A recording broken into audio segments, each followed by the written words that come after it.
Hello, everyone, and welcome back to FemmeTarot. I'm Natalie. How is everyone doing? Happy Tuesday. It's Tuesday today, the 20th of June. I hope everyone is doing really well. I hope everyone can see me and can hear me because I can see that I have some tech issues again. But if everything's okay, your end, then I'm not going to fiddle or touch anything because I don't want anything to go wrong. You know how it is. How's everyone doing, everyone? Oh, I said everyone 2 or 3 times. There you go. Hello, Isa. You almost missed the live. Oh, no, but you made it on time. Yes, Astrology Cafe is back. I thought, let's have another astrology show and let's talk about the planets. Just let's talk about astrology today. Hi, Intergalactic Defender. Hope you're doing well. Hope you're doing good. Oh, thank you. No, or probably, you know why? I had my roots done. I had my roots done. My whole face changes once I have, I get my roots touched up. So probably that's it. Perfect. Thank you. You can see me, you can hear me. Perfect. That's all I care. We are connected, Christina. I'm glad you made it. I'm glad you made it too. Hello, short stack. Oh, thank you guys for the compliments. Thank you so much. Yay! Vintage Optimism is in the house. We're stoked too that you're here, and this is going to be a nice, fun, casual, easygoing show.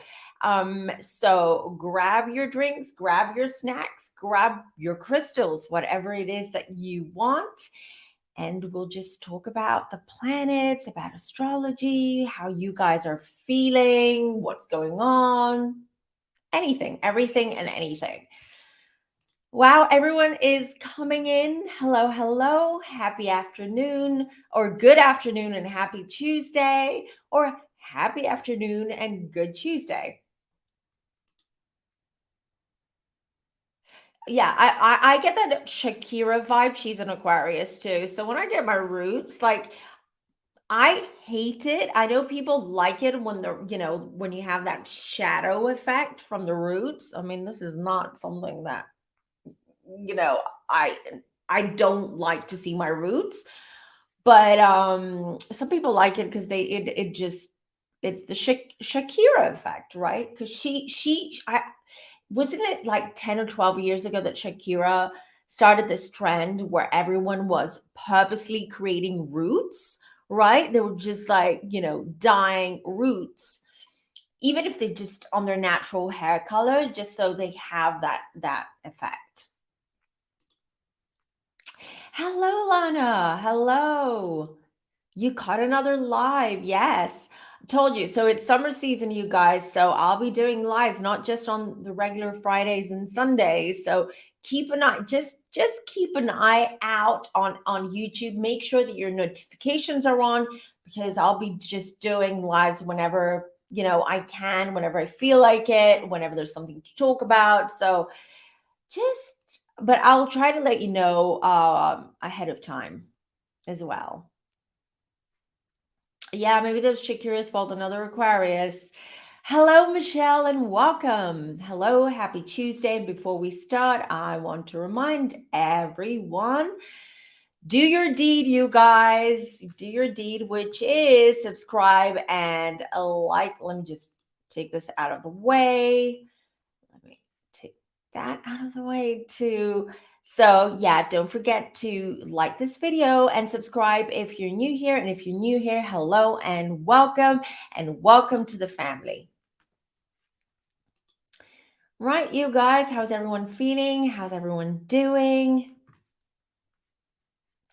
So, okay, so today we're going to be talking about the planets. Give me a second. I'm trying to get organized here. Right.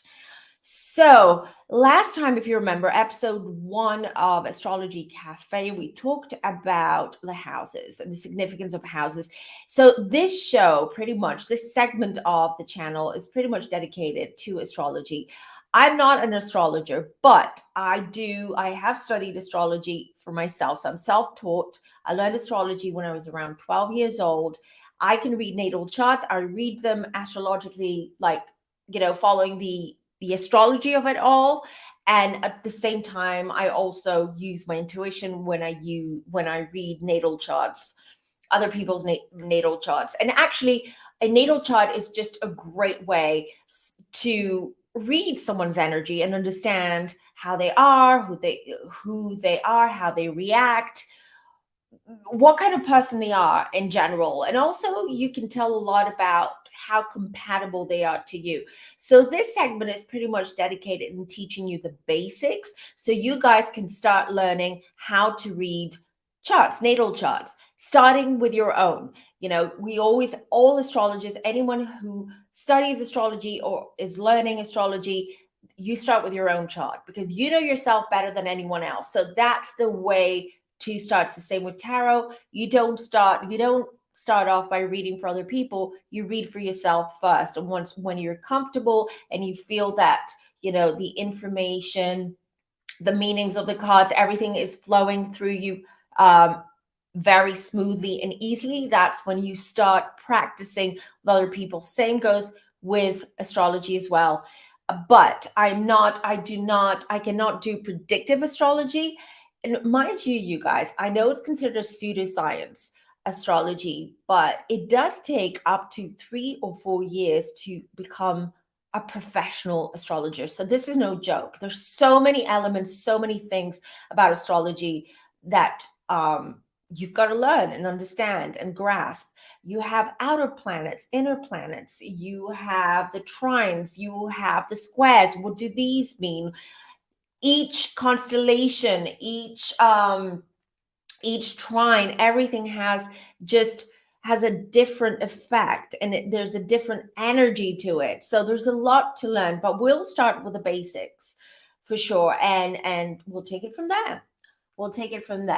Let's see. So if you haven't watched episode 1, I would suggest, and Isa, if you can you link it to down below here in the chat, so people after this live, they can go ahead and watch the other video, which talks about the houses. It's good to understand the houses and what they mean and what it means when you have certain signs in specific houses, right? So, and also I've got visuals on that video and this video. So if you're in the replay crew, or if you want to come back and watch this later, then you can take notes, you can screenshot whatever it is that, however it is that you want to do, or whatever it is that you want to do. I love astrology too. There's so much about astrology that that you really, honestly, astrology, you can learn a lot about yourself and about others, and you learn a lot about your connection to other people too when you understand the astrology. A lot of times we talk about the sun signs here and we do joke around, and there's a lot of light banter here about sun signs. I do shade some signs. Yes, I do, because I'm a human being and I do have my preferences, but it is wrong. We're generalizing when we talk about the sun signs, because the sun signs is not so important in astrology. What is important is the big 3. So let me just, I'll just go around and just remind you guys what the big 3 means. So the big 3, hold on, let me just get that out of the way. So what does the big 3 mean? The big 3 is your sun, your ascendant, and your rising sun. Okay. So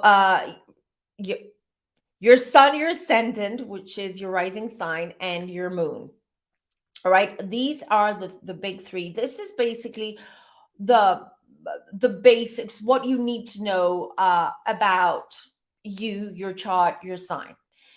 But there are other planets too that do factor in very much so into your chart, into your astrological blueprint, okay, which is Venus, which is Mars, which is Saturn. These 3 planets are also quite important. And then we'll get to the North Node, and then we'll get to Chiron, etc., etc. But again, we'll take the basics so you understand the basics, and then we'll get a little bit more in depth later on in the next episode. We'll see. I want to see how you guys are doing today with what we're going to learn today. And then next time we will get more into the aspects. Okay, the aspects, why degrees are important in astrology, because degrees are also super important when you read charts as well. You understand the signs and the decals, for instance, because for instance, if you're on the cusp, for instance, I'm on the cusp of Aquarius Capricorn because I was born on the 21st of January. And actually my sun sign, Aquarius, is in the first degree. So I do get, and I do shade Capricorns, maybe that's why, but I do get Capricorn traits. So that Capricorn energy kind of like trickles down to Aquarius too. So depends. So the Aquarians, for instance, that are born closer to the sign of Capricorn may have some Capricornian traits. If you're born closer, if you're Pisces and you're born closer to Aries, then you get more of these Aries traits, etc., and the energy. I hope everyone's here and following, and I hope I don't have any technical issues. I've got a bad feeling about today. I'm not going to jinx it, but I do. Somehow I feel things are a little bit flimsy when it comes to technology today. Seems really complicated with those. Yeah, it is complicated, but you know what? We start with the basics because you use your intuitions. Once you learn the characteristics of the signs, once you learn the houses and the planets, then you can really easily use your intuition to understand more about astrology. So let's get to let's start with the planets. Hold on, I've got my notes here. Just really quickly. Mylene, it's been a minute. How are you, my love? Yes, I'm excited you made it too, and Britt as well. Hello, everyone. So let's start. So why are planets so important, right? The planets are considered to be the primary indicators of different areas of your life and experiences that we encounter. And each planet really represents a different type of energy. That's why it's important. It also represents the type of relationships that you have or you're going to have in your life, types of people and situations that you're going to attract, that you're going to encounter. Planets are very, very important because where the planets are in your chart says a lot about you and says a lot about the life that you're leading, your path, your life path, pretty much. So we begin with the sun. Let's start. We'll start with the sun. So what is the sun? Sun, basically, which is your sun sign, is your core identity. It shows us the area of life where we want to shine and be recognized. This is your sense of self. Ego, willpower, vitality, and creativity. There's a lot. So the sun sign is pretty much how you want to appear to other people and how people will see you. Okay. Especially if it's, let's say, first impressions. It's pretty much the first impressions. So sun is that. It's sort of like your calling card, your business card. You know, I'm an Aquarius, I'm a Pisces. This is what you get. Now everything else starts adding up. So you have that core, which is your sun sign, Aquarius, Pisces, Aries, whatever it is, and then everything else comes in and sort of lands in different aspects or different facets in your life, the other planets, and all together the planets, the houses, the signs that everything's in is what makes you. This is your energy. This is you. This is your blueprint. Then we've got the moon. So moon, you've heard me a lot of times, and just a reminder as well, because I said before that we usually ask about what's your sign, and then we sort of jump into our own conclusions, or we make our own impressions about someone according to their sun sign. But in reality, it's the moon sign that we should be really paying attention to. Why? Because the moon is our emotional world. It is associated with our subconscious mind, our intuition, our inner world. It really shows how we react, how we respond emotionally, and how we need to feel secure and comfortable. Okay, so it is our inner world. And usually in relationships, when you want to see if you're compatible with someone, you should look at their moon, and you should look at their Venus and Mars. These three, you need to see what planets, what degrees. Forget about degrees today. We're not going to complicate things, but you should look at those three things if you want to see.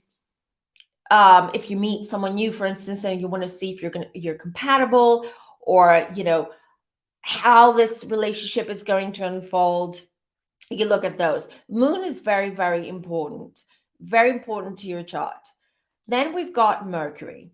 So Mercury is the planet of the mind, pretty much. It's about communication. It shows us how we learn and process information, as well as how we communicate and we make decisions, pretty much. So it's our thinking process with Mercury.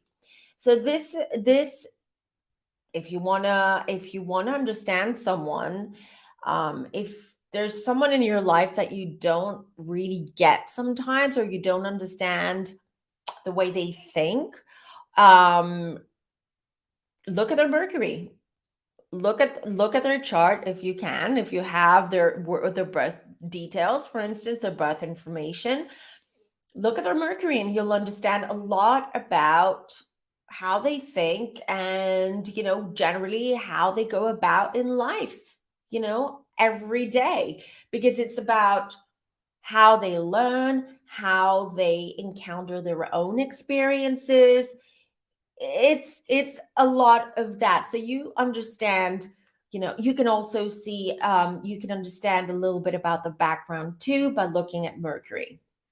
Then we've got Venus. Everyone knows about Venus, the planet of beauty, the planet of love. Venus is associated with our values. It is associated with relationships, partnerships. It could be business partnerships too, aesthetic preferences. By the way, Venus rules Libra, so there you go. It also shows us how we attract and experience love, as well as our approach to art and beauty. So, and when I'm saying how we attract love, so Venus is usually who we attract, okay? Mars is who we are attracted to. Remember that, okay? Mars is the planet of action, and if we're attracted to someone, you look at their Mars, and you'll understand how they act, how they react. Are they someone who's passive, let's say in a relationship or in life, or are they someone who's extremely dynamic and a go-getter, etc.? But Venus is who we attract. So you look at that as well in a chart, and you understand a lot. We'll get into, after I've gone through the planets, then we will just go through some examples too, and you guys can ask me questions. Okay, and then we've got Mars. So Mars is the planet of action. It shows us how we assert ourselves, basically how we take action, our reaction, and also how we pursue our desires and sexuality. That's why Mars is about who we are attracted to.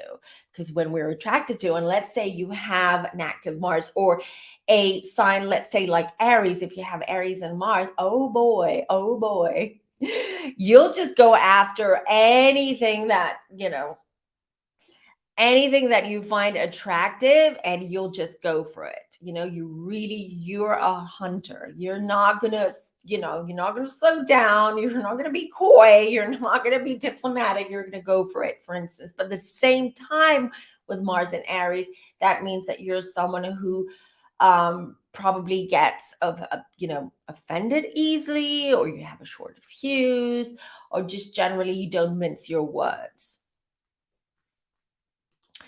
We've got next is Jupiter, which is the planet of expansion and growth. And in your chart, it shows you where we seek opportunities and growth.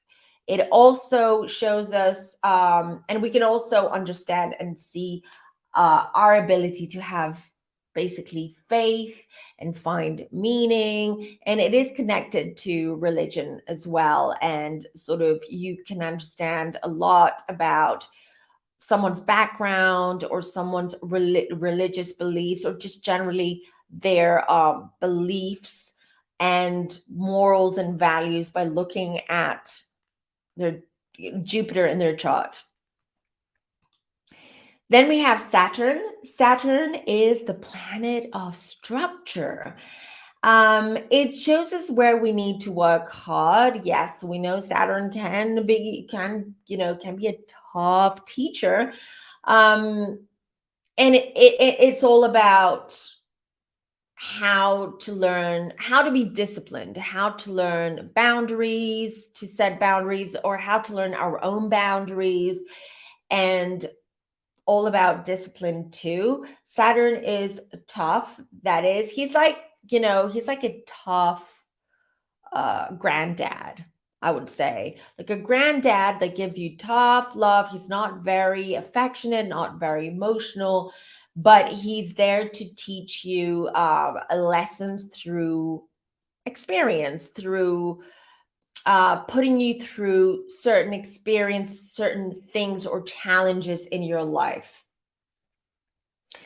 So it's all about lessons to be learned and lessons learned with Saturn. Then you have Uranus. Uranus, the ruler of Aquarius, the planet of revolution, the planet of progressive thinking. It's all about where we need to break free from convention, pretty much, and embracing our own unique identity. And it's all about progress and change and technology and science and the collective, pretty much. So so another easy way to remember each planet and their energies, okay? It's just like if you know the 12 signs and their, let's say, basic characteristics, then if you know which planet rules which sign, it's pretty much that. So as I said, Uranus is ruled by Aquarius, or sorry, the other way around. Aquarius is ruled by Uranus. So what does Aquarius represent? It represents a collective energy, is about humanitarianism, it's about freedom, is about breaking free from restraints, etc., etc. So there you go. Or Venus, which rules Libra, and we know that Libra is all about beauty and love and the aesthetics of things. Just giving you some tips to learn all these things a little bit easier as well. And then we've got Neptune. So Neptune is pretty much the planet of magic, okay? Magic and imagination. This planet shows us where we need to let go of control, to surrender to the unknown, have more belief into the unknown and things that are beyond our own conception, our own conscious thinking. it's all about the subconscious mind, pretty much so. And then we've got Pluto, which is the planet of rebirth, death and rebirth. And it pretty much shows us where to let go, what no longer serves us. And Pluto is another one that gives us tough love. It does bring challenges, but at the same time, when you overcome those challenges, there's just a deep transformation that comes with it. So your world pretty much changes. It is all about, as I said, a rebirth and transformation and change. And Pluto is just unforgiving sometimes because you cannot avoid the life lessons that Pluto's got to give you. Okay. A lot of people fear Pluto because it's a very powerful energy, and Pluto is associated with death. But again, as in tarot, let's not associate death with something that is, something that is permanent, something that's beyond our control, which is beyond our control, but it's not permanent. Death is just basically this life, our life on the earth plane is done. We move on, we go back home, we come back. What have we learned from this? Right. Okay. In tarot, too, it's like one chapter closes for another chapter to begin. So these are pretty much, not pretty much, these are the planets that you should learn, you should understand, you should be familiar with, especially when you want to start reading your own chart and you want to understand things about you. One other thing that I want to, so another thing that I want to tell you about planets, we have three types of planets. So we have the personal planets, we have the social planets, and we have the generational planets. We have three types. It's good to know these. So the personal planets are Mercury, Venus, and Mars. Okay. Again, remember in the beginning, I said those three planets are very important, especially when you want to understand, or you want to sort of read someone or understand someone better, or you want to understand how you connect to this person, or how compatible you are with a person. So you will look at the personal planets first and foremost. Then you have the social planets, which is Jupiter and Saturn. So these have to do with your interaction in society with other people, how people see you, how you interact, how you react, and what you can gain from these planets as well. And finally, we have the generational planets, which is Uranus, Neptune, and Pluto. And this has to do, and generational planets also is an indication of karmic bonds, karmic ties, karmic lessons, generational karma, etc., etc. Today, I'm not going to touch on North Node, South Node, or Chiron. We will get to that at the next episode, because these three have to do more, they're more spiritual, and I want to get into them like really in depth, because also by knowing those three and understanding those three, Chiron, for instance, is the wounded healer. North Node is about the challenges, the lessons that you have to go through in this lifetime.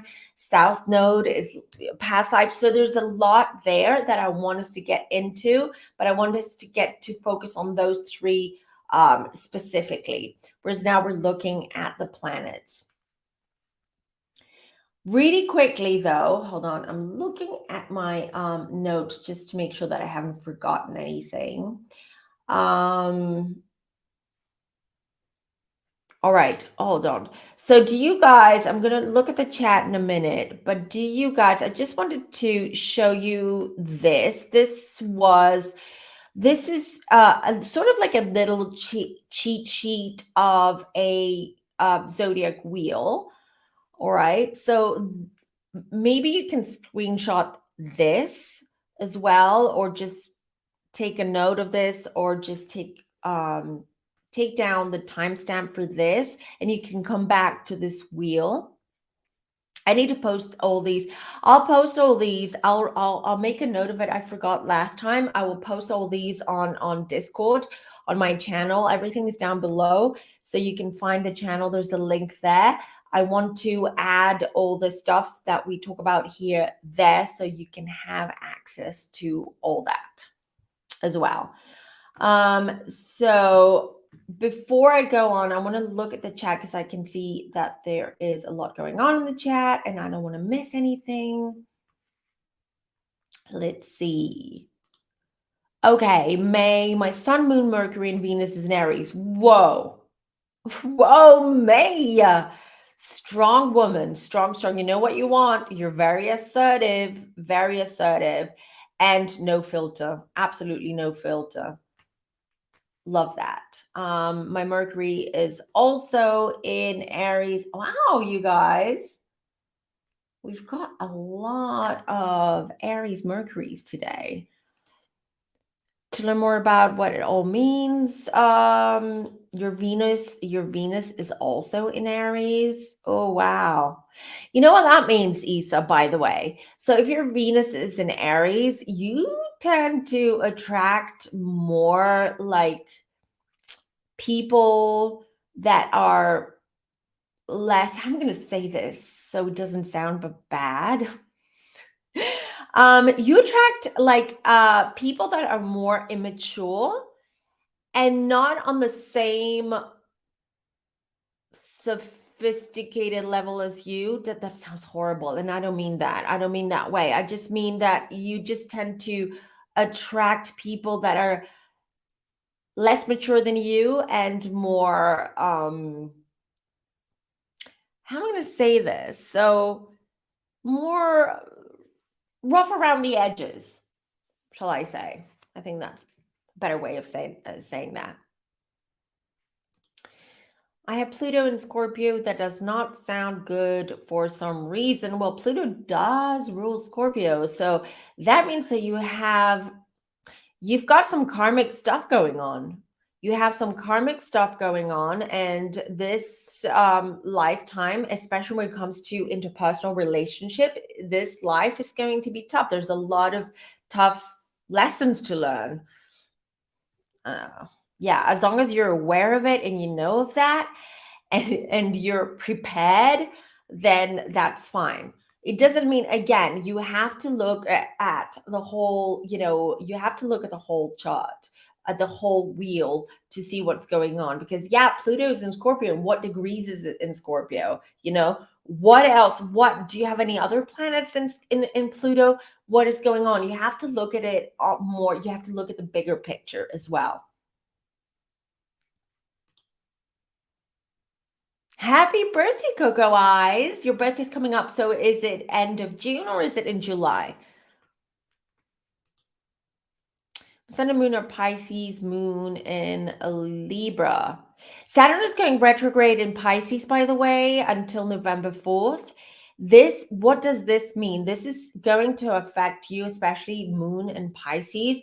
A lot of like back and forth. There's going to be a lot of indecision. A lot of back and forth, sort of like, I wanted to, you start something and then you regret it, or you stop it, or something happens and it blocks it, and it's on pause. It's not as bad as Mercury going retrograde, but it's definitely a lot of that emotion. It's more on the emotional side of things and how you see things, because Pisces is very much it's all about the illusion and the fantasy of things, right? So sometimes, and especially when Saturn is retrograde, that means that you might have a rude awakening regarding certain relationships and certain facets or aspects in your life that you've been working on or that you've been unsure of, and there's that back and forth.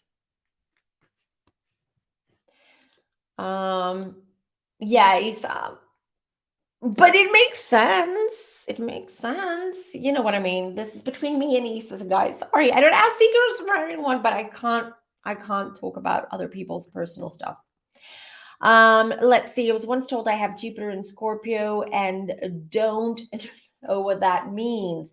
again, Jupiter is about expansion. So Scorpio, it's just, do you feel vintage? Do you feel that in your life when things go well for you, they go fantastically well, and you just feel like you're on a high, in quotes? But when things go bad, you just feel like, when things go bad, they're traumatizing for you. Okay. They're traumatizing for you, but it's like a rude awakening. It's like a wake up call for you to make drastic changes. Jupiter in Scorpio is just, it takes things and it expands it and it teaches you. And Scorpio is a very private, very private sign. Very mystical and secretive and just private altogether, and very it's a possessive sign too, so very possessive to when it comes to people they love and they're with. So that means that you just need to, I feel that you're very impulsive sometimes when it comes to decision making, especially when you feel that something that you really want to do something. You don't overthink, you're not like a Virgo where you're like, oh my God, going crazy, overthinking and second guessing and doubting yourself and going back and forth. You'll jump right in. So Jupiter is just, sometimes when you jump right in with that Jupiter in Scorpio, it's like, whoa, like maybe I should have waited. Maybe I shouldn't have done that. Or, maybe this isn't working out for me, but you find out the hard way.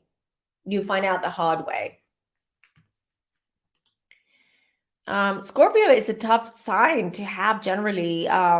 Scorpio is, but Scorpio has a lot of good characteristics, traits, because Scorpios are loyal. Scorpios are extremely strong, very intuitive, extremely intuitive and psychic as well. They read people for filth, really.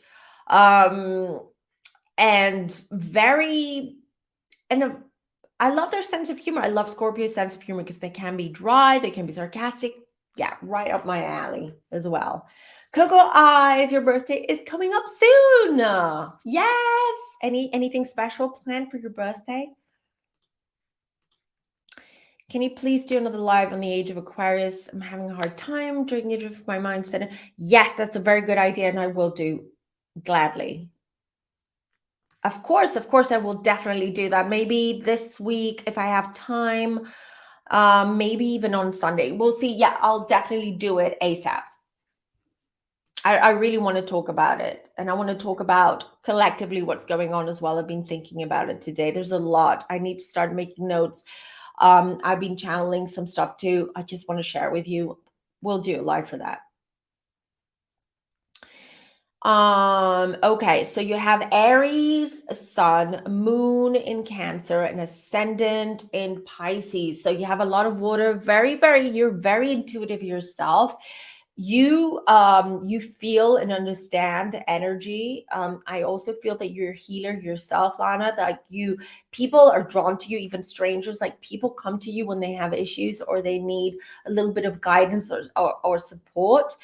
But it also means that you're a sponge, you take things in. And I feel your sun is Aries just helps things out.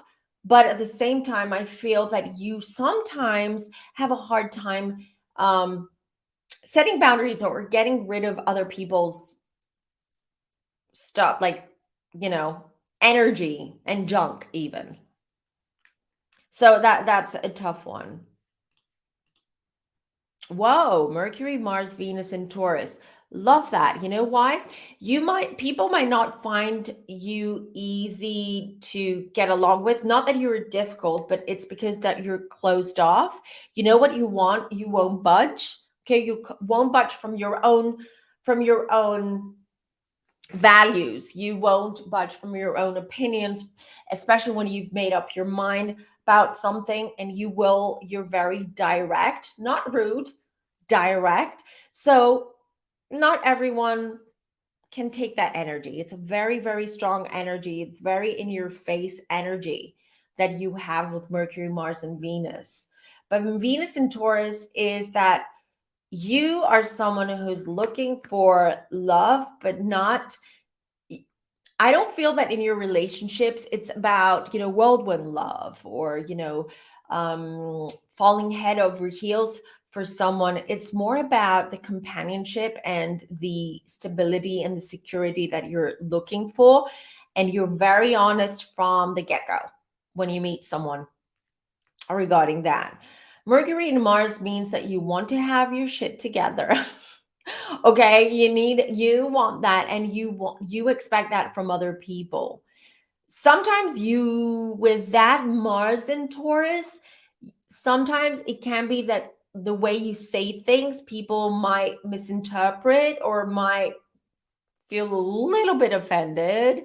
But you mean well. So you mean well. You should just like, you don't have time or the patience or the energy to explain to people what you mean, what you want. You're like, this is me, this is what I want. Bye. Let's see. Oops, moon in Libra, sun and rising in Pisces. Oh, Amber. You're very soft spoken, very, a charm, absolutely a charmer, but at the same time, you have a hard time loving yourself, I want to say, or, you have a lot of people around you that love you and show you love. They appreciate you. They want to hang out with you. And I feel that you have a lot of people around you because you feel good when you are in bigger groups of people, when you have a lot of people in your life. But at the same time, I feel that, with that rising Pisces, that it's just that you're, you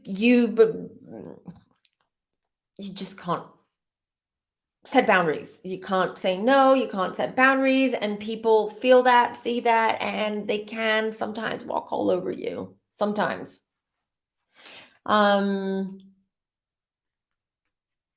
mm, See, it resonates. I'm glad. Sun and Scorpio rising. I told my sister-in-law good luck with that. Scorpio sun and Scorpio rising. Scorpio sun is not the issue because I know Scorpio suns that are very light, very light, fun, easygoing. Scorpio rising and Scorpio moon. I've got one, so I should know. And Scorpio rising and Scorpio, especially Scorpio moon, is a tough one. Scorpio rising, it's just that he's temperamental and difficult. Like he's set on his own ways and it's hard sometimes to get through. So good luck with that. Let's see. Just Coco Eyes just plans to be with my family. Okay, that's nice. Yeah, spending time with the family is always good, especially if you get along with them. Lana, Mercury, Mars, Venus, and a lot of you guys, a lot of water signs today. A lot of water in your chart. Mercury, Venus, Mars, and Pisces. I'm scared. Why are you scared? You're not, don't be scared. It's just that sometimes you have a hard time expressing your emotions. So what's going on in here and in here, it doesn't always come out the right way, right? So it's just that people have a hard time understanding your needs or what it is that you're trying to communicate because you have a little bit of a disconnect from what's happening here up in your head, like logic and rational thinking, your emotions, your heart, and when everything has to come out, it's just like comes out a little bit jumbled. Okay, and so it's Mars in Pisces. So Mars in Pisces, you want to avoid conflict at all costs, but not everyone feels the same way. And generally, anyone who has Mars in Pisces or Venus in Pisces, they do tend to attract people who are a little bit more fiery, I want to say. Okay, that's because you guys are, you come across more soft spoken, but that doesn't mean you're weak. That doesn't mean anything about that. But just people might misinterpret that. So they might sort of want to, dominate a relationship, a situation, or even you. Thank you, Lana. Thank you. Highlight mission. Welcome, welcome. Let's see. I just joined. I run a few minutes. I have a lot of Scorpio placements: Sun, Mars, Uranus, North Node, and part of Fortune. You've got a lot of karma, girl. You've got a lot of karma going on, but you're strong. And I actually, this is intuitive now. I'm reading you. I'm using both my astrology knowledge and my intuition to tell you this right now. But I also feel this is the last life that you have. This is the life where you finally clear old karmic debt and generational karma and debt, and that's it. After that, you're done. So if you've had a little bit around the age of 15, I feel 15 to 25, that decade, those 10 years, I feel there were a lot of life lessons that you had to go through, maybe even some kind of trauma carry. But I hope this gives you some sort of relief. But this is it. You've done all the hard work. You've put in so much work in this lifetime and previous lifetimes, past lifetimes as well. So, and also the later part of your life is going to be much more easygoing and smooth and better for you. I hope that resonates. Let's see. Is there anything else, you guys, you want to talk to ask me? While you guys in the chat, just a quick reminder that if you want to book a reading with me, you can head on over to my website, which is here, FemmeTarot.com, and just use the booking form to book a reading with me, and I'll get back to you within 24 hours. Please keep in mind that I will be taking a month off this summer, so from mid-July to mid-August. So I have very limited slots available for July, and then after that, I still have some slots available mid to end of August. Also, if you're interested in crystals, please go check out my crystal shop, illuminaryshop.com. I only source high grade, ethically sourced crystals from all over the world, directly from the mines. You're going to get A-grade crystals, and I do keep my prices as low as possible because prices in crystals and shipping prices have gone crazy. Everything is so expensive right now, and I do try to offset all that. Okay. So, and I do give you different shipping options as well. If you want the more speedier shipping option, then you've got that. So regardless where you live in the world, you can get your crystals within 2 or 3 working days, or you can opt in for snail mail. It's up to you, but you have different options too. Let's see what you guys are saying. Light mission. I have Venus in Scorpio. You have Venus in Scorpio, Mars in Cancer, and very water and earth. And air, no earth. Oh, wow. Okay. That's not a bad thing at all. Scorpio and Mars in Cancer. So a lot of water. Do you tend to attract the more dominant people, like more in a relationship? Do you attract more of the dominant type of people, i.e. more of a Cancer energy or a Scorpio energy or a Leo energy? This is what I'm getting with Venus in Scorpio and Mars in Cancer. Mars in Cancer is just like generally you're very good at explaining. So you're not someone who's instantly going on attack mode, or you're not always action ready. Sometimes you need to take your time, you need to be prepared, and you're also very careful with your words, I feel. So if someone annoys you, or if you're in an argument, you're not instantly going to like attack mode and hurt them. You will just try to explain the situation, explain not just the situation, but how you feel about the situation. You'll try to tone down things or the what's going on. But if that doesn't work, then you just you'll just say what you want to say, and then you're out. Venus in Scorpio, it just shows me that when it comes to relationships, also Venus in Scorpio, a little fun fact: Scorpio is very, very drawn to the color black. I'm wearing black today. And generally, anyone who has a Venus in Scorpio, they tend to wear a lot of dark colors, like black or dark blue, dark gray. Yeah, fun fact. Let's see, Saturn in Scorpio. This is interesting. What is your favorite planet? Good question. I would say Uranus because it's my ruler. I'm an Aquarius. I would say, so it depends.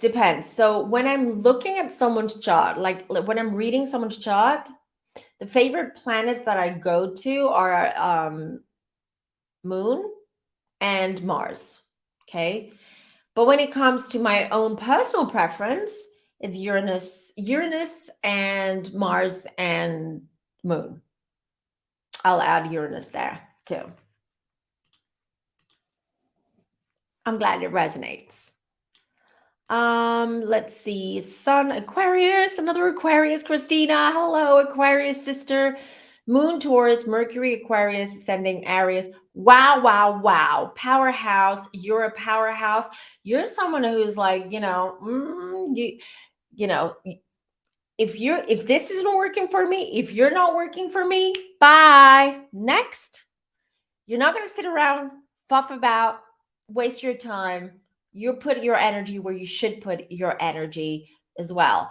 I love the fact that you are also a giver. You're very much a giver. You're not going to shout it out to the world that you're very generous or someone who's giving, someone who wants to help people, but you do it. Whenever you get the chance or whenever someone asks you for help or someone needs your help, you're there to do it. And you don't do it for to get the credit or to get praised for it. You do it because it comes second nature to you. Christina, that's beautiful. Let me get rid of this. Let's see. Britt says, did I miss anyone? No. Sun in Aquarius. We have a lot of Aquariuses. Love it, you guys. More power to Aquas, and it is the age of Aquarius. So Sun Aquarius, Mercury in Mercury in Capricorn, Mars in Taurus. Oh, wow, Britt. Are you very much career oriented? Is your job and your career very, very important for you to the point where you prioritize work over most things? Obviously, if you have kids, not over your kids, but most things, maybe even over a relationship, for sure, with those planets there. Capricorn and Mars, wow, you do get dark sometimes. You do get dark, and sometimes just be careful with that Capricorn and Mars, because sometimes you may say things that can sting. Other people might find it and you don't do it because you want to hurt them. You just do it because you don't have time to waste. You've got better things to do. Time is money. Time is money. Let's see. So my Aries sister Jess asked me to do a tarot reading on her future and past tomorrow just now. Any tips? What to think about in general? What do you mean? Who wants to, are you asking me to do a tarot reading right now? I'm not going to do a tarot reading today, but in past tomorrow. Any tips what to think about in general?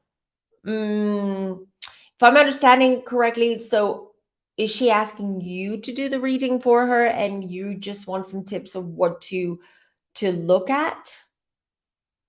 Just, yeah, please clarify, Ethan. I'll get back. I'll answer that question if you can clarify that. Thank you.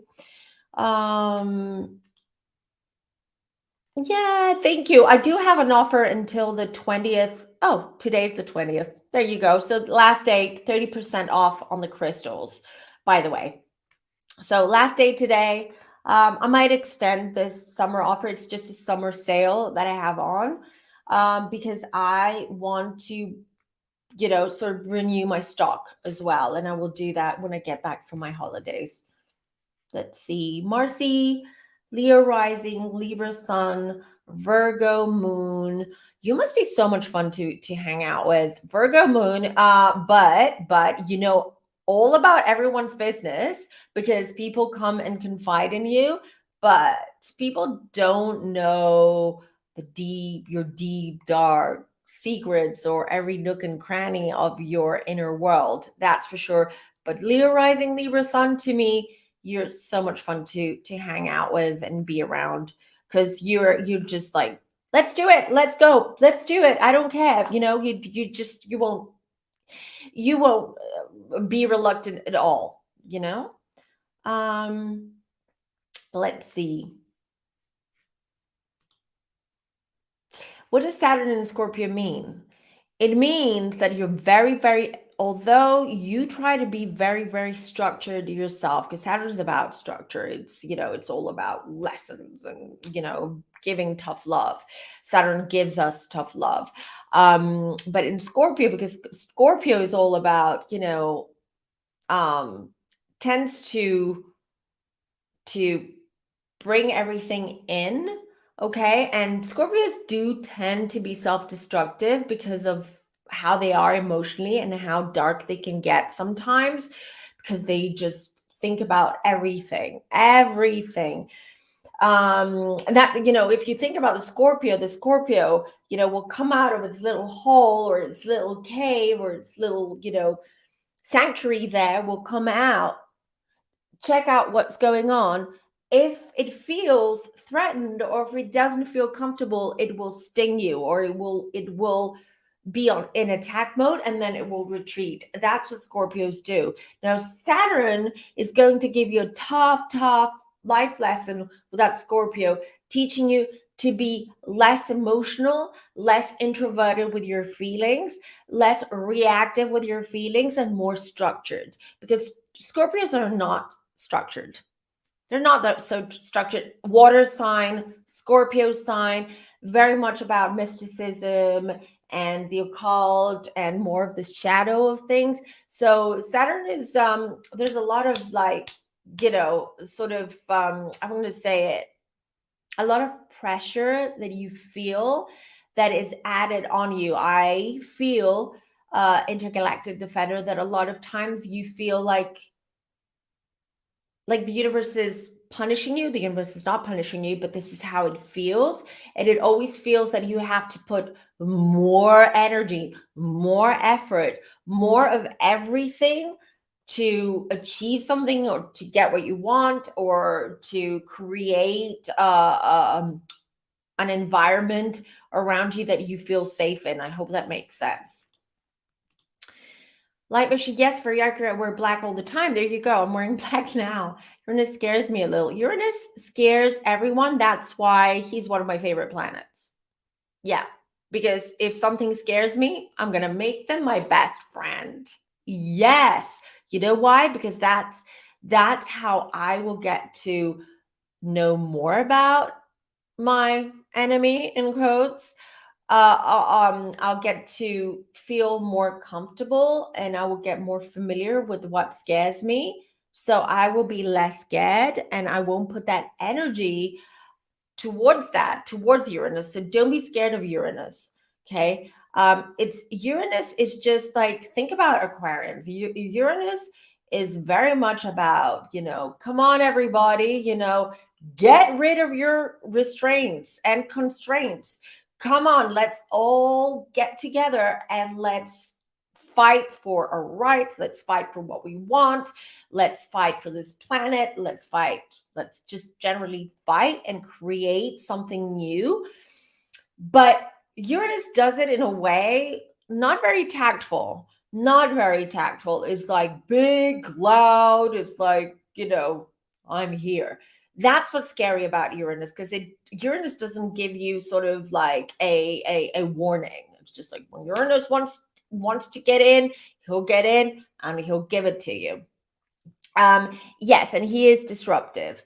So you are an Aquarius rising. Don't be afraid of Uranus.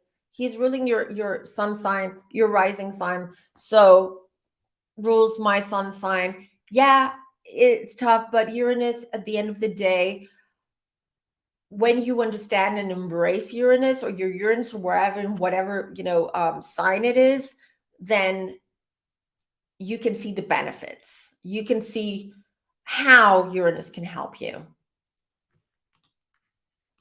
Stella, hi. Yeah, you caught the live. Hello and welcome.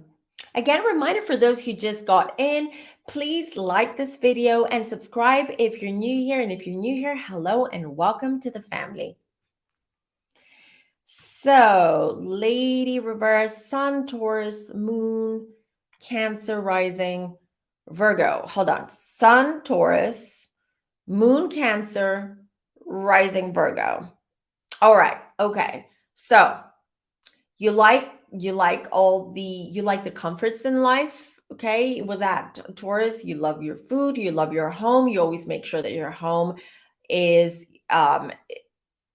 always looks good, feels good, you're comfortable in that. And then you have a moon in Cancer, which makes you more emotional, more sensitive, more prone to being affected by people's energies or energies around you in general. And rising in Virgo means that you can also be a little bit judgmental. Okay, you can be judgmental, and I feel that sometimes there's always an inner conflict with you. There's always this. Taurus likes to move forward, likes to create, likes to build, likes to take its time. Cancer is not very patient. Cancer is like, if I feel like doing it now, I'll do it now, because I might change my mind in 1 hour, I might feel differently. So generally, Cancer, water sign, is like, Cancers never walk, they never go forward, they always go sideways, because they're always sort of like, they're either go to the right or to the left. You're never straight. You never go for something straight or directly. You go around it, because that's a Cancer thing, because you want to protect and make sure that it's safe, that it's good for you, that your feelings, everything is protected. And then you've got Virgo, who Virgo is so judgmental, not just with others, to yourself as well. I mean, you're your worst judge. Take it from me, I'm a rising Virgo too. And also, Virgos can be extremely insecure, and Virgo risings can be very extremely insecure, but they hide it really well. Why? Because they're extremely diplomatic. They're extremely good at talking to people, because they have such an expansive and vast knowledge about things. You can BS your way through things.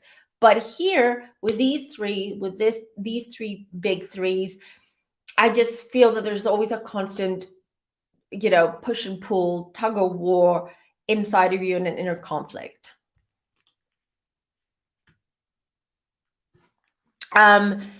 So let's see. Carrie says, I have Saturn in my 8th house. I feel like it's charged. What are your thoughts? Saturn in what sign, though?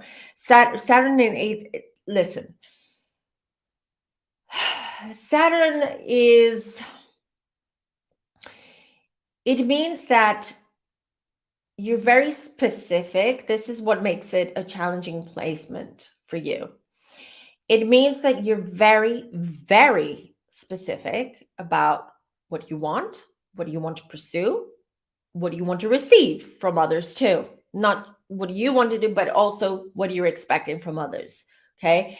And I feel that you have sort of a love and hate relationship with structure, with structure, with being organized, for instance. Okay, I feel that you want to be organized in your life. You want to be able to be a little bit more organized, but at the same time relaxed. when it comes to you and what you're doing, but you can't. Like there's like you can't because it's in the eighth house, it's always constructing, deconstructing, constructing, deconstructing. It's like birth, rebirth, right? Birth, death, birth, death. This is just constructing, deconstructing. Why? Because you're trying to find that perfect, you're trying to create a perfect world. You're trying to create a perfect scenario, perfect life for you. But keep changing your mind. You keep changing your mind, and you're always like, nope, I'll change things around, but I'll start from scratch. And this keeps on going. This is why it's challenging, but I would like to know in what sign too. My sister wants me to do a reading, just tips on how to handle it. I'm just a beginner. So she wants you to read her. Go. You know what? It's harder when you read your sister or someone you know very well and you're a beginner in tarot. You know why? Because you start reading, but you read them because you know them. So subconsciously, you already know their energy, you already know things, and those come out. So, and then you start like doubting yourself. You're like, am I reading her because I know her, or am I reading her because I actually, I'm picking up what the cards are saying? So that's going to be a hard. Take it. You know what? Don't pull too many cards. Pull one card at a time. Read the card. Just hold a card in front of you. Take your time. The keys, take your time. See what you feel. See what is coming through. One card at a time.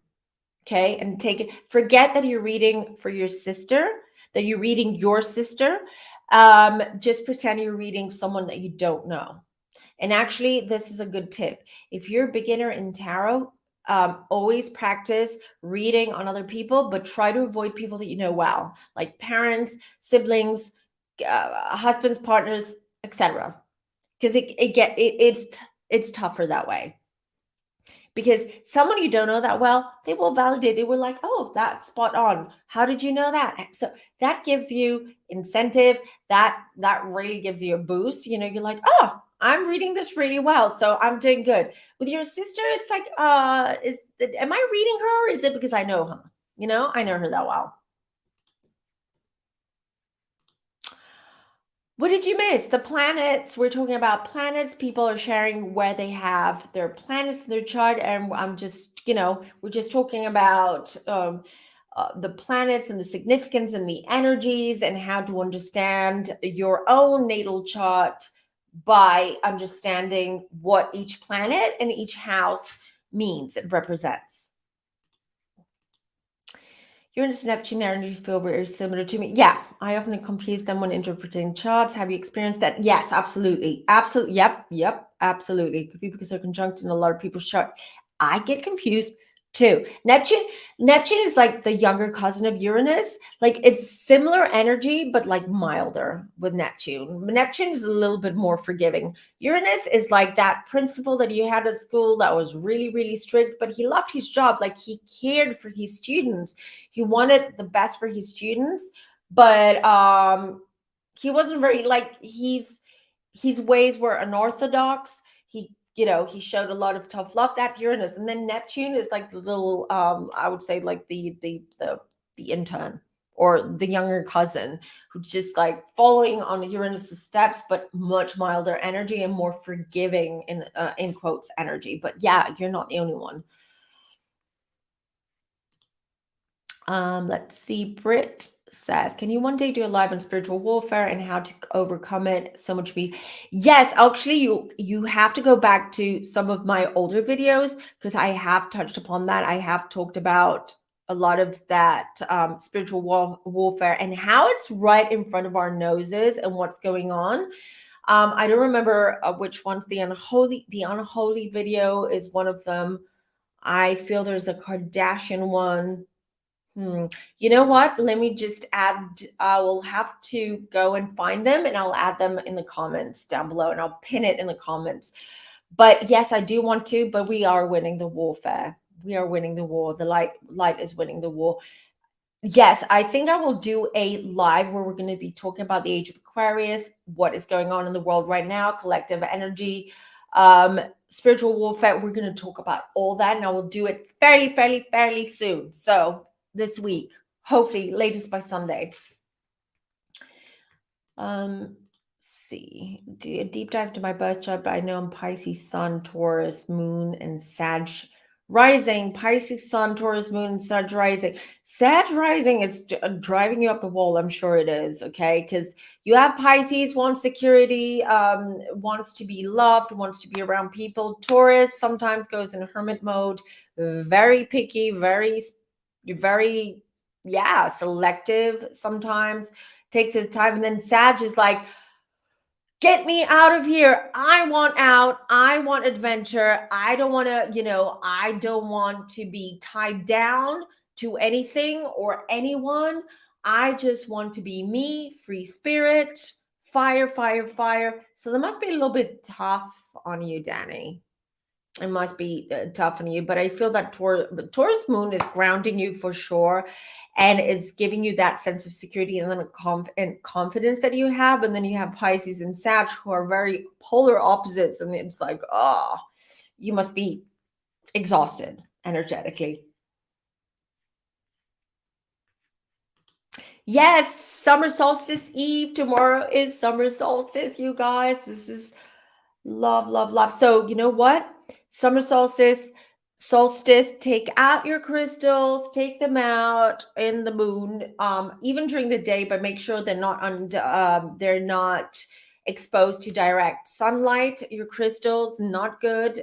For a few minutes, it's fine, but don't, because you know what? The coloring will fade on some crystals, especially more the clearer crystals like rose quartz and et cetera, and like amethyst. And also set your intentions. Set your intentions tomorrow during summer solstice.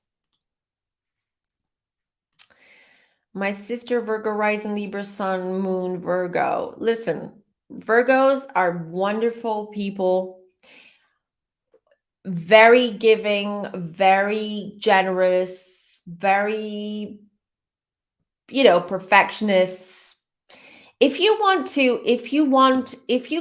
going traveling, okay, and you want recommendations, where you're going to stay, where you're going to eat, where you're going to do, ask a Taurus and ask a Virgo. Okay, they will give you the best recommendations ever, because this is the type that you are. But it's exhausting to be a Virgo. Exhausting, not just for Virgos, but for everyone else as well. Why everyone else?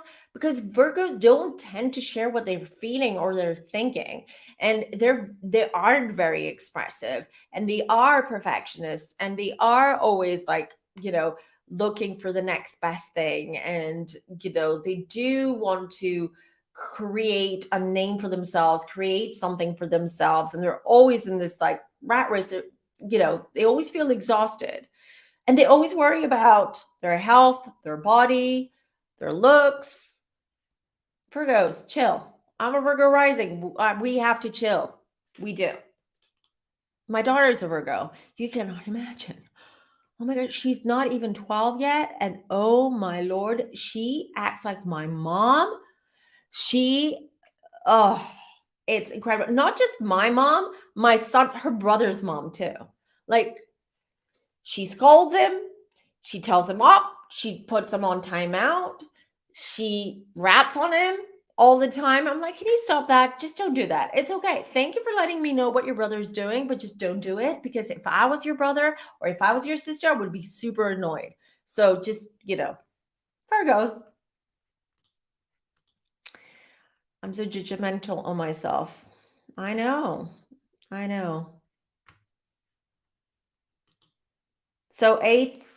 So Carrie, Saturn, eighth house,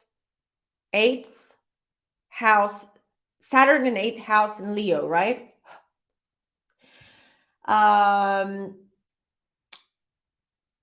So yeah, no, listen, you're very, very proud of what you're doing. It's all, as I said, deconstructing, reconstructing, but you have a hard time because Leos can be hard on themselves too. People think that Leos are arrogant. People see them as arrogant. They can be, snobby, blah, blah, blah. Not necessarily. Yes, there are elements of that in Leos. Again, depends on the Leo and depends on where they have Leo. But Leos are very judgmental when it comes to themselves. They will never admit it to anyone else. They won't. But what's happening in here, it's a different story. Thank you, Lady Rivera. Thank you. Thank you guys for being here. I love you guys. Leo, Sun, Cancer, Moon, and Scorpio. Do you notice how many Scorpios and Cancers we have today in Aquas? It's amazing. I'm a Leo Sun, Cancer Moon, and Scorpio rising. Thank God for Leo Sun. You know why? Leo Sun protects you from something else, which reminds me, because I've had this discussion plenty of times, especially when I do private readings. And I read for people who've just come out or are in a very traumatic, toxic relationship. They've just come out of it with narcissists or sociopaths. And I have a lot of those clients that, they're going through that or they've just come out of that. And most of those clients are water signs, Cancers and Pisces. You know why water signs? Because sociopaths and narcissists, what they do is pretty much because you're so in touch with your feelings, you're like sponges, you like absorb the energies of what's going on around you, you're very empathic. And sociopaths don't have that. Narcissists / sociopaths do not have that. They do not have these feelings. They're not emotionally aware of their surroundings, of what's going on. So the perfect quotes unquote victim is a water sign or someone who is empathic. Why? Because they can mirror your feelings, your reactions, and they feel that they can also control and manipulate because what they control is your emotional world. This is what happens. So in your case, Chantal, because you're Leo Sun protects you because you put on this facade. You're very proud, you're very social, you come across as a tough cookie, but with that Cancer moon and Scorpio rising, everything that you go through emotionally, everything that you're going through it silently. Inside, silently. You're not going to share. You're not going to ask for help. You have a hard time asking for help too, Chantal, when you need or guidance. So it's like, so that is not good because that's toxic for you when you keep things in. Okay. Because you tried to sort them out. You tried to figure them out. You tried to heal yourself or understand what's going on. And it sometimes, most of the times you can't do it on your own. No one can do it on your own. That's why we need each other. We need each other because you just need someone to lean on, someone to talk to, someone to give you the right advice or the right to guide you in a way that's going to help you.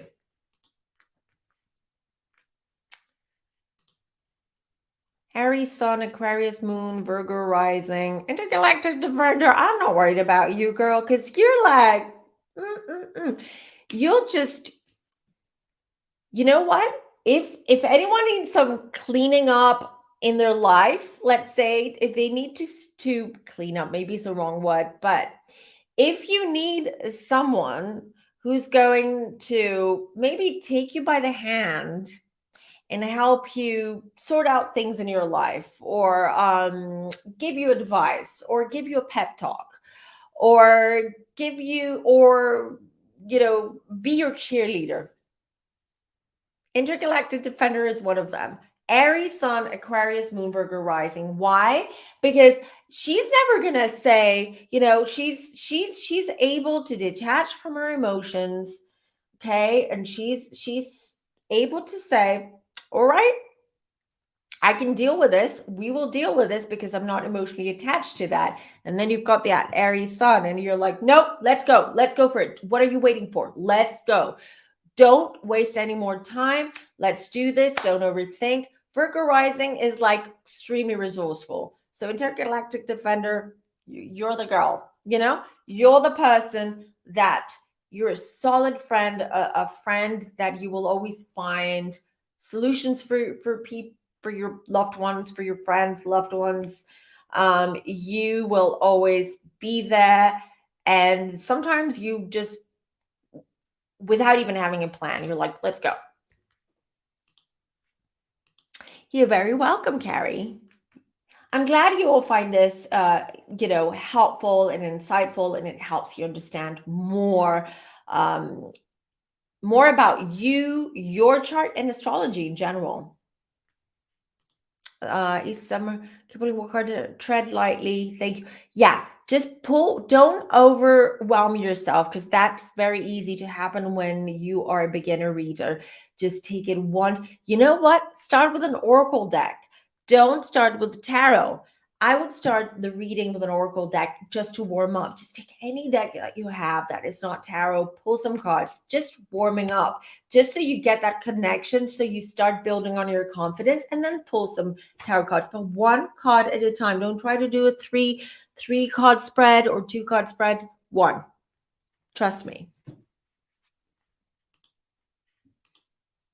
Yes. Yes. And we're talking about tropical astrology here, not sidereal, not Vedic, which Vedic is something that I'm fascinated in. And this summer, during my summer break, I will start learning, because it's slightly different. And I will share what I learned along the way when I come back.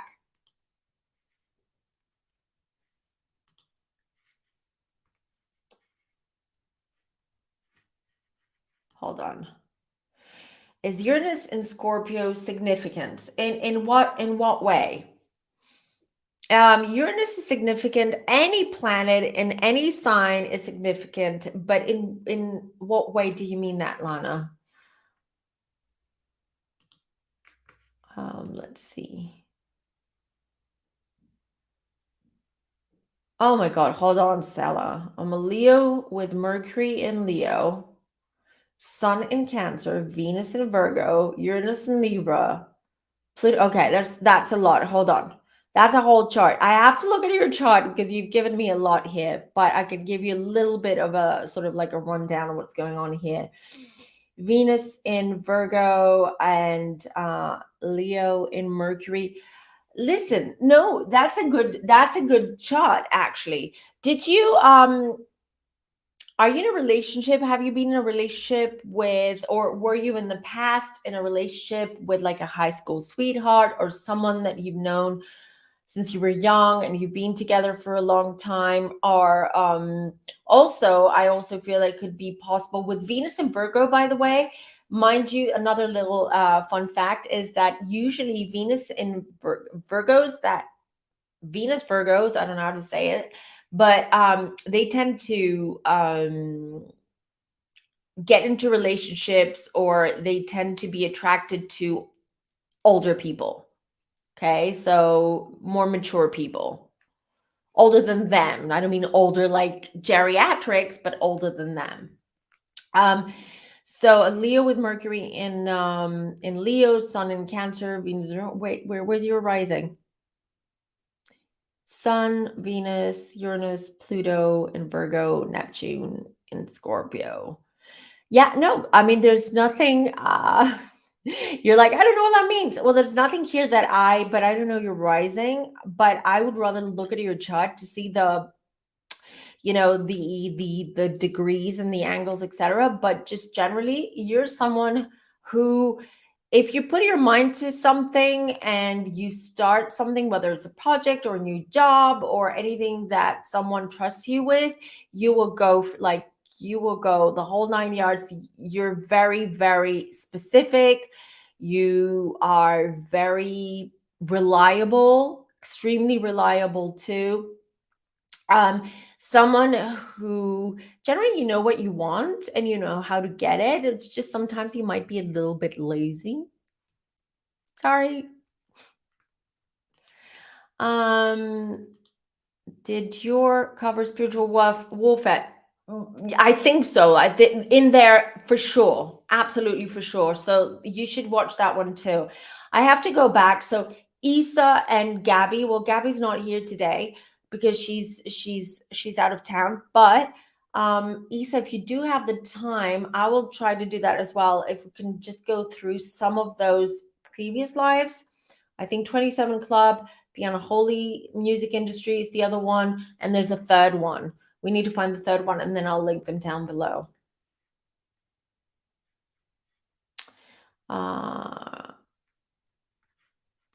Oh, okay. Thanks, Lady Rivera, that you answered that. No, it doesn't. She goes to the judge.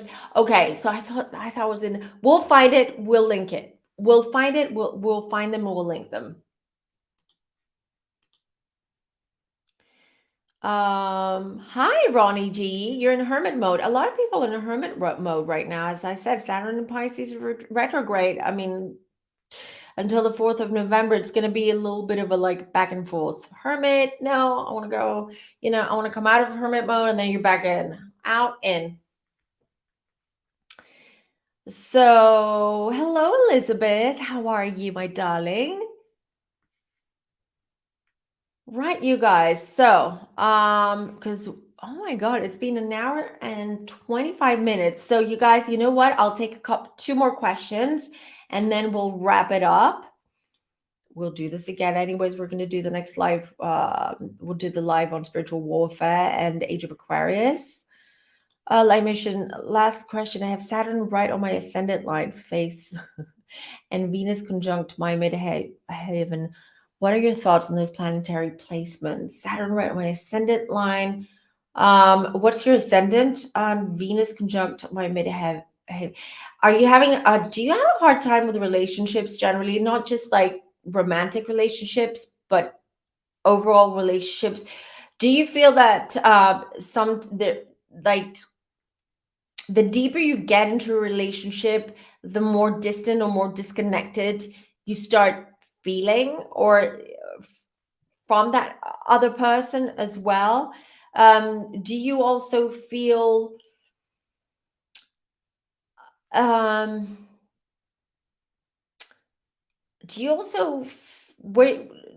what's your stance on marriage generally?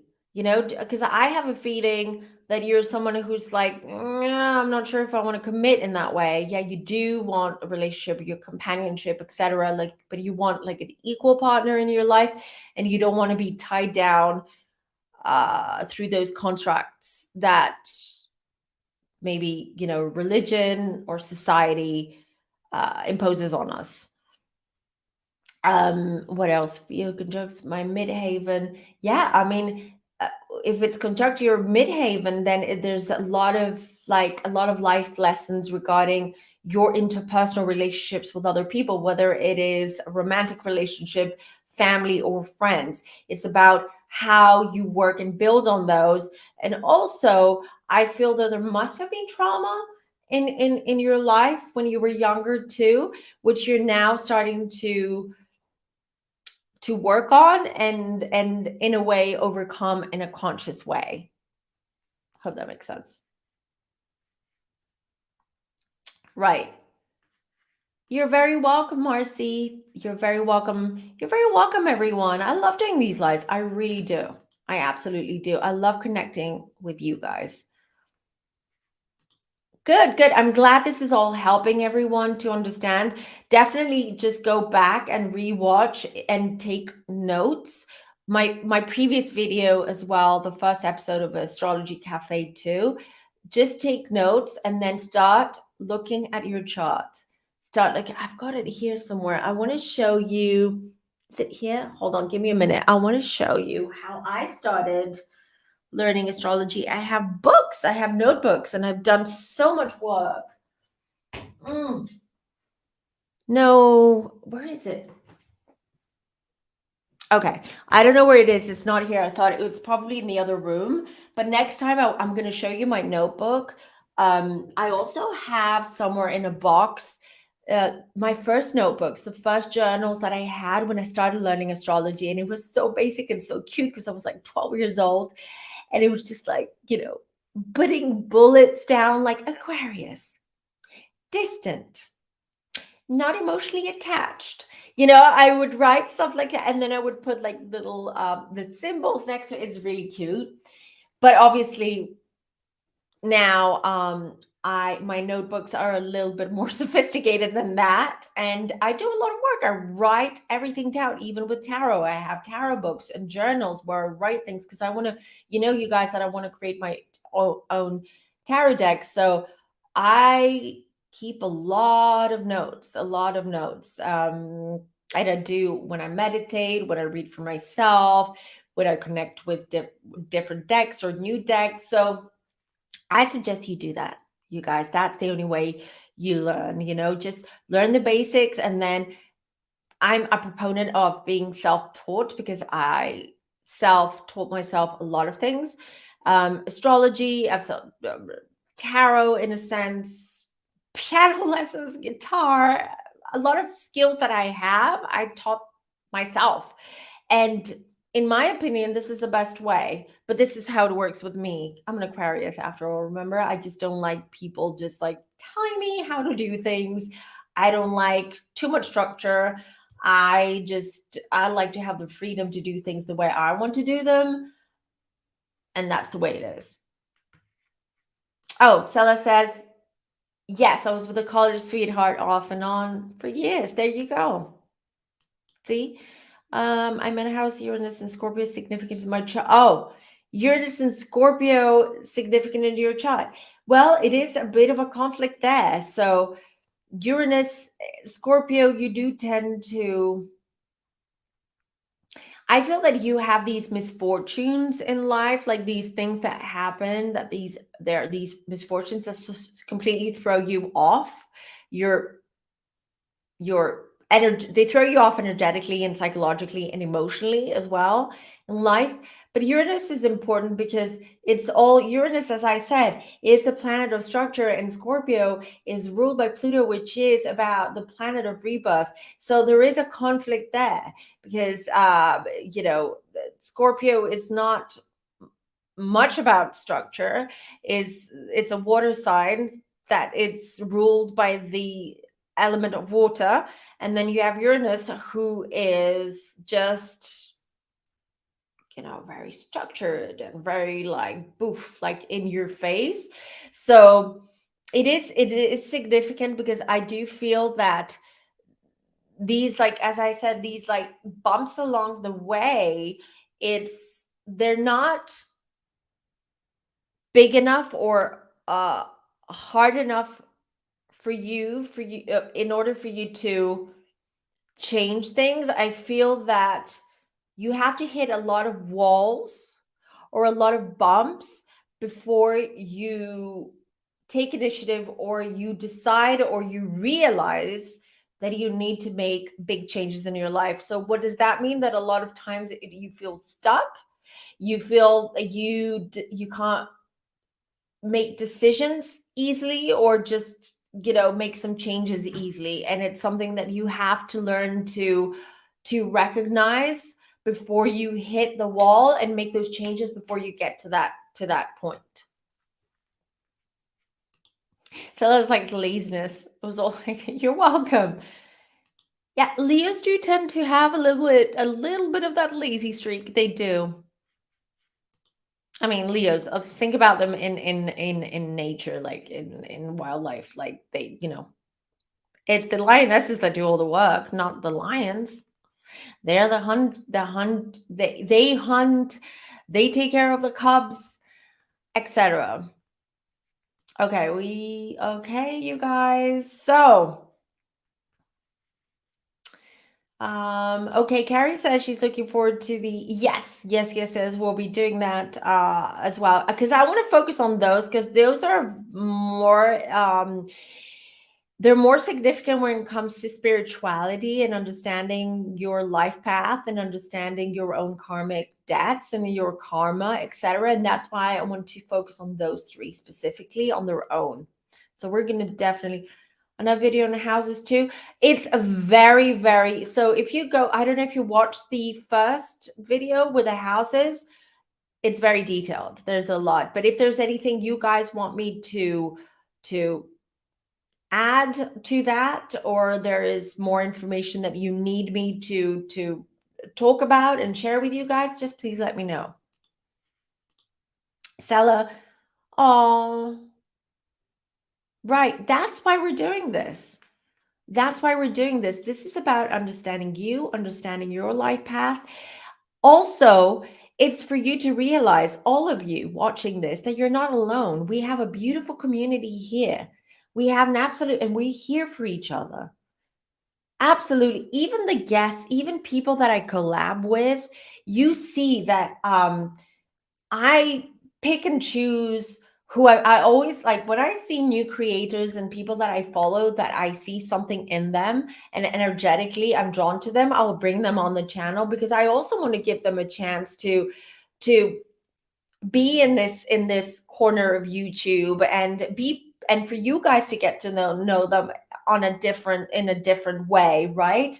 But generally, the people that come in this channel, as you can see, they're all really soulful, beautiful people, not nasty, not into drama, uh, very spiritual. They love astrology, they understand astrology. Look at Kempire. He got some flack, like he told me, because people were like complaining Kempire's lives, that he talks about astrology and they're like, this is not the place. No, hello, it is the place. Astrology is everywhere. It's part of our life. So if someone wants to talk about astrology and wants to connect with people through that, well, then be it, then so what? So I'm glad Kempire is really like, he stands his ground when it comes to that. The Deshula was awesome. She's amazing. I also had a previous video like 2 years ago. That's when I met her. She's incredible. She's really, really. So if you haven't watched the video, it's the previous video from that. And we talk about psychedelics too, which is something that fascinates me. And believe you me, that's coming. It's going to be legalized too. It's called psychedelics because the benefits of that. And we talk about all that on that video. So I highly recommend you watch that. And also we talk about spell casting and spells and rituals, not the bad kind, not the dark kind, the kind that helps you manifest. So you guys, you're very welcome. Thank you guys for being here and, really dedicating your time to be here with us. I really appreciate you all. I really love you. Thank you for helping this channel grow. Thank you for helping me grow. Because I'm growing you guys with you, right? And I love this and I won't stop doing this. And I'm always here for you guys. I feel so blessed. I feel so blessed for knowing you. And you know what? I feel blessed. Not only do I know you through these lives, but I know a lot of you because you book private readings with me. And I really feel connected with you guys. I do. You're part of my family. You're part of my extended family. And I hope you feel the same way about me, because I am truly here for you guys. And you know this, that whenever you reach out to me, I'm here. And I'm your cheerleader, and I'm here to empower you. And I'm here to remind you that, yes, there are bumps along the way. There are roadblocks. There are challenges. There's so much crap going on, not just in our personal lives, but around us. But at the end of the day, you need to be reminded who you are and why you're here, to give you that strength to keep going. Because if you keep going, people around you, that your loved ones, will keep going. They will feel inspired by you. They will feel empowered by your energy. And this is what we want. This is not just helping you and me. This is helping the collective. So you guys, thank you. I love you lots. I'll see you very, very soon. Take care, you guys. Bye.